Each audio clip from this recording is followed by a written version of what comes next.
दोस्तों Moto Edge 60 fusion के बाद एक और मोटो की तरफ से एक और मोस्ट बोरिंग स्मार्टफोन इंडिया में लॉन्च होने के लिए तैयार हो रहा है। और मैं इसे मोस्ट बोरिंग क्यों कह रहा हूं मैं आगे एक्सप्लेन कर दूंगा और आप भी समझ जाएंगे कि आखिर यार क्यों ऐसा कर रहे हैं मोटो वाले। देखिए यार डिजाइन की तरफ चले ना तो भाई डिजाइन तो आपको टोटल लगभग टोटल आप मान लीजिए कॉपी किया गया है मोटो एज 60 फ्यूजन से। बस अंतर के नाम पे ये है कि कलर वेरिएंट यहाँ पे 2 कलर वेरिएंट अलग से निकल के आ रहे हैं। पीछे की साइड से वीगन लेदर फिनिशिंग, आगे की साइड से ऑल कर्व डिस्प्ले इनका देखने को मिलेगा।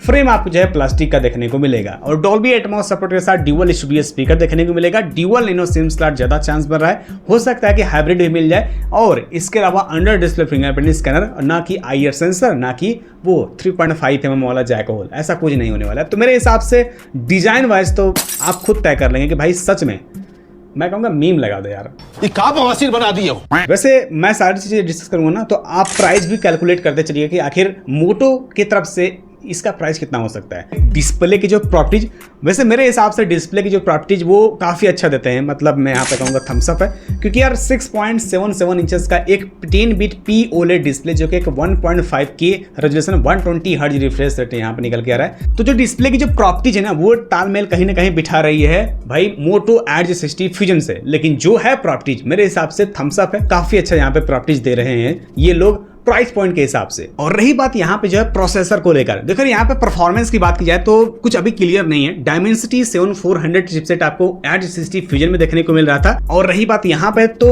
अभी कुछ लीक्स के अनुसार बोलूं तो स्नैपड्रैगन 7S Gen 3 निकल के आ रहा है। अब देखो यार डायमेंसिटी 7400 से तो थोड़ा सा अपग्रेड है ये स्नैपड्रैगन 7S Gen 3 और परफॉर्मेंस वाइज मेरे हिसाब से ठीक ठाक है, ज्यादा उम्मीद मत लगाइएगा। करीब 8 लाख का ये अंततः स्कोर गेन करने वाला है। तो परफॉर्मेंस मैं कहूंगा प्राइस के हिसाब से आपका सारा वो काम निकाल देगा। उसके बाद बात करते हैं यहाँ पर जो है इसके रैम रोम टाइप को लेकर, तो LPDDR 4X RAM type and then वही UFS 2.2, कुछ ज़्यादा उम्मीद मत लगेगा UFS 3.1 वगैरह वगैरह। यहाँ पे जो है सेम चीज़ें देखने को मिलेंगी। और रही बात यहाँ पर जो है OS और OS अपडेट पॉलिसी को लेकर, एंड्रॉयड 15 का मिलेगा, साथ में इनका हेलो UI, कुछ मोटो के कुछ गिने चुने AI फीचर्स और साथ में यहाँ पे 3 साल का मेजर अपडेट और 4 साल का सिक्योरिटी पैच अपडेट साथ देने वाला है। तो एक बात तो है कि भाई मोटो स्टॉक एंड्रॉयड एक्सपीरियंस कराता है, साथ में कुछ फीचर्स एडिशनली अपने ये हेलो UI के अंतर्गत डाल देते हैं।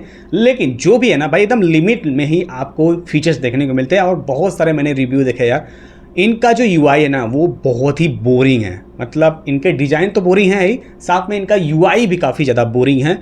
और रही बात यहाँ पर जो इसके बैटरी पैक और चार्जर को लेकर, तो भाई 55 mAh का बैटरी और 65 वाट का जो है चार्जर यहाँ पर निकल के आ रहा है। वायरलेस चार्जिंग 15 वाट का में भी चांस बन रहा है। एक यही ऐसा चीज़ है जो कि डिफरेंस निकल के आ रही है मोटो एज 60 फ्यूजन से, क्योंकि यार वहाँ पे आपको कोई वायरलेस चार्जिंग की सुविधा नहीं थी, यहाँ पे आपको देखने को मिल सकता है। अब थोड़ा बात करते हैं यहाँ पे जो है कैमरा सिस्टम को लेकर। पीछे के साइड से जो कैमरा हाउसिंग है मैं कहूँगा क्या ही दिए हैं ये लोग। पहला sensor 50 megapixel Lytia 700C, same sensor as 60 fusion की तरह ही मिलेगा OI के साथ निभाता है यहाँ पे 13 मेगापिक्सल का एक अल्ट्रा वाइड। और रही बात तीसरे सेंसर की, यार देखो यार यहाँ पे तीसरा सेंसर मेरे हिसाब से अभी तक कुछ कहा नहीं जा सकता, लेकिन अभी मैंने एक आर्टिकल पढ़ा, वहाँ पे लिखा गया था कि ये वही सेंसर है जो कि मोटो एज 60 फ्यूजन में कुछ लाइट बैलेंस हेतु यूँ कहूँ तो एम्बियंट सेंसर, वही आपको सेम चीज़ें देखने को मिल सकती है। बाकी मैं उम्मीद कर रहा हूँ कि एक टेलीफोटो लेंस देखने को मिल जाए विथ 2x ही, तब भी अच्छा रहेगा। उसके बाद बात करते हैं आगे की साइड से 32 मेगापिक्सल, बिल्कुल हाँ वैसे ही देखने को मिलने वाला है। अब वही थोड़ा सा बात करते हैं इसके IP रेटिंग को लेकर, 69 तक आप देखने को मिलेगा। मिलिट्री 18 ईयर्स वाला सर्टिफिकेशन भी देखने को मिलेगा।